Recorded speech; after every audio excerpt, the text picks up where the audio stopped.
kwa sababu mmesema kwamba sijapatikana.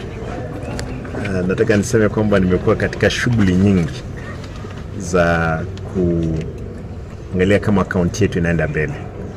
Pia wakati mwingine tunahitaji kupumzika kidogo. Wakisema nasema kazi yaishi, salimia shemeji wakati mwingine. Si ndio? Hapa kwa shemeji. Kwa hivyo sijatembea kwa shemeji, lakini nimekuwa around. Nataka niseme kwamba nashukuru kwa sababu nimerudi. Niko na marathon tena wiki mzima ya kazi ya watu wetu wa Kisii. Niseme kwamba mnajua kwamba niko na jukumu kubwa kama gavana wa Kisii kwanza.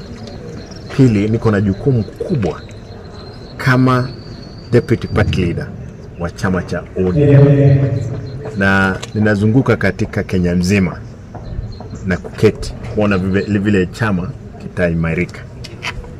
Kwa hivyo wakati nimekosa kidogo, lakini mmeniona nikiwa na wabunge wa Western, nimekuwa wabunge wa Kakamega, gavana wa Kakamega, the former governor ambaye ni waziri sasa.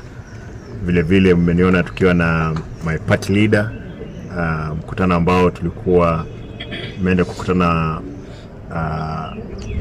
ambassador ambao walikuwa wamekuja kumuona. Mmeniona nikiwa Mombasa, nikikutana na wabunge wa Kwale na wale viongozi wa huko.